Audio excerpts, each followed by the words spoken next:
my channel. So I'm sure na-miss niyo yung mga tutorials kasi medyo matagal na din since I uploaded a tutorial dito sa Katie Paper Designs Learn with Katie YouTube channel. And so I'm back again with another tutorial, and this time I'm going to introduce you to the new Easil.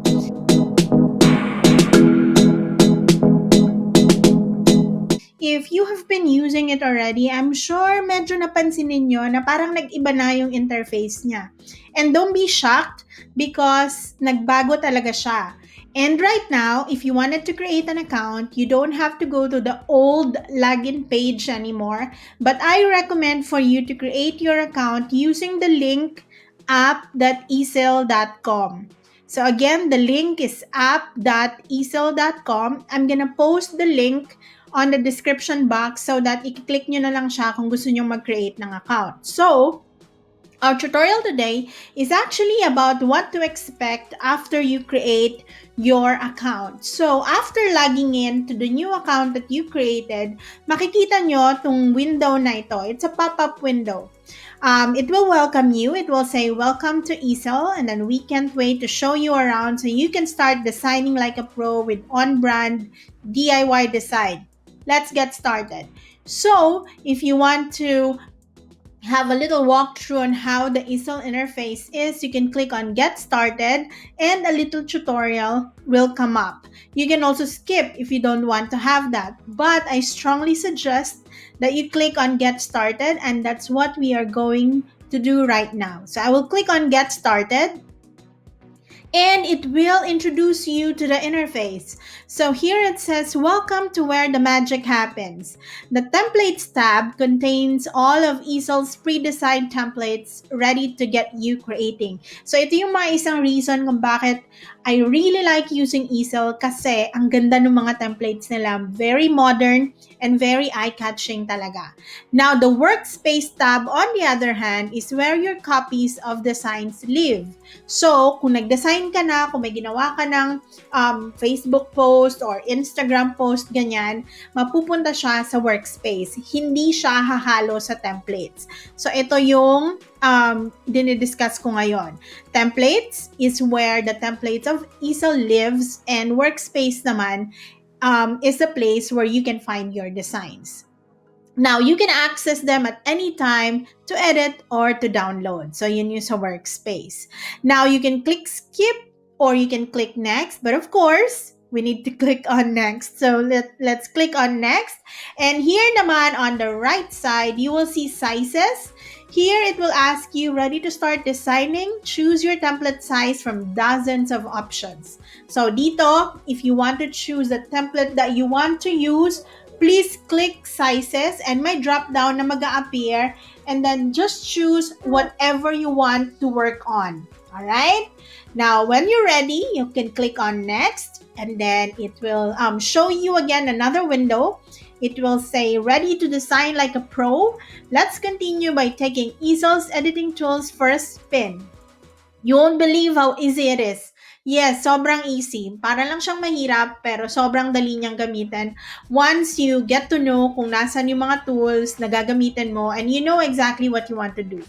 And then click on Let's Go, of course. And a new window will open for you. And there you go.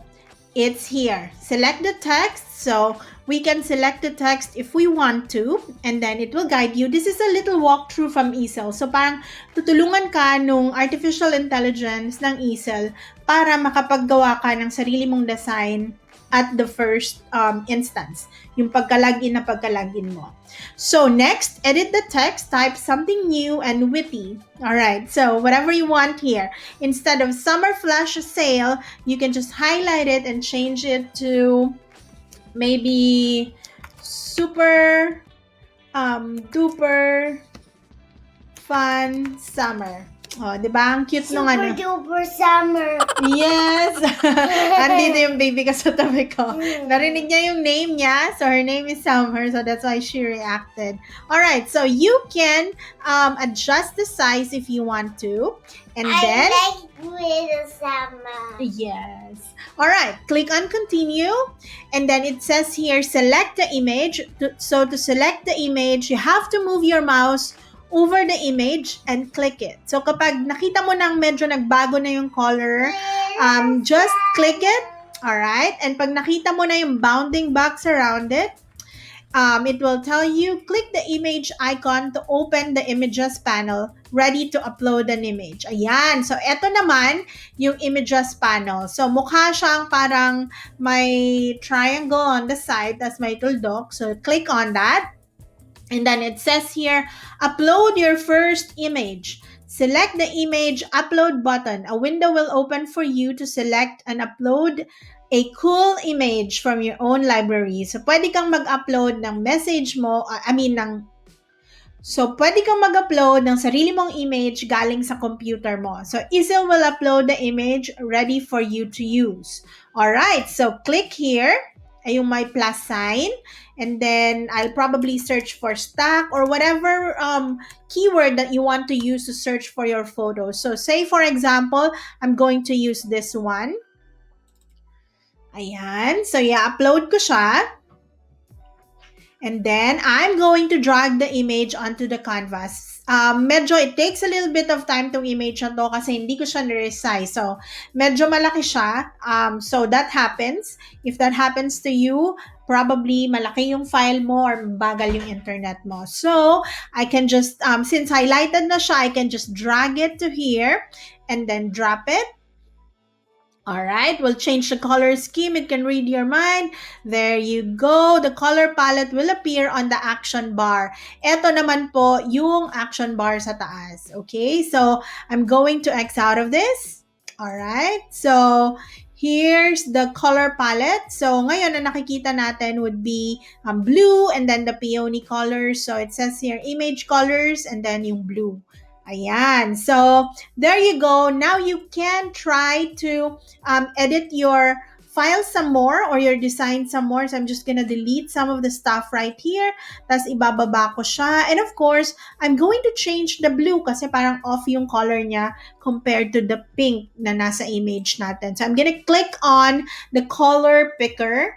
And then, I'm going to choose a color that would be okay to pair with the current image that we have. So, let me see, something lighter. All right, there you go. And I'm going to change the color of my text as well. So, I'm just going to highlight it.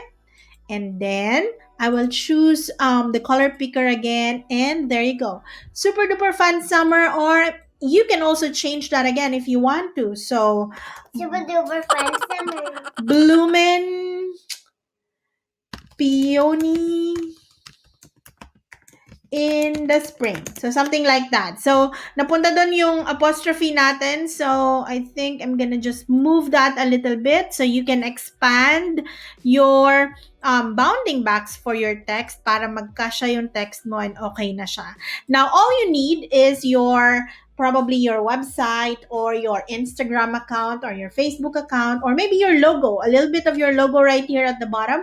And this is now ready to go.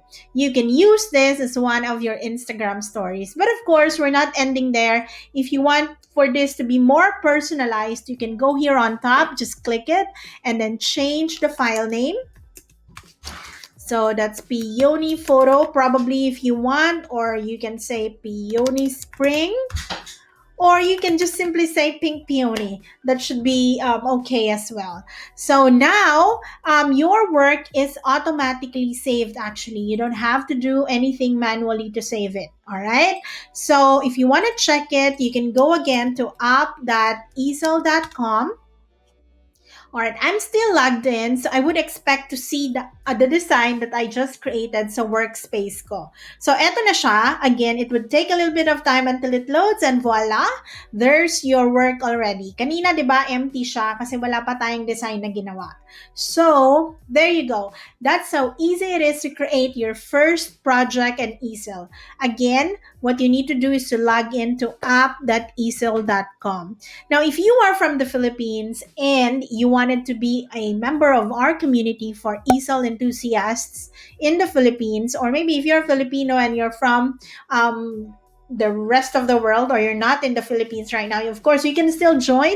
You can subscribe to my channel for more tutorials in the future about Easil, because I'm really planning to make more tutorials about Easil. So we're just getting started, and you can subscribe to my channel, click the bell as well, so you will be notified when a new video is up. And of course, you can go to facebook.com and search for Easil Enthusiast PH and join our community. It's a very friendly community, and we'll be there to help each other. All right, so that should be it for this tutorial. You have a great day or night wherever you are. Bye now.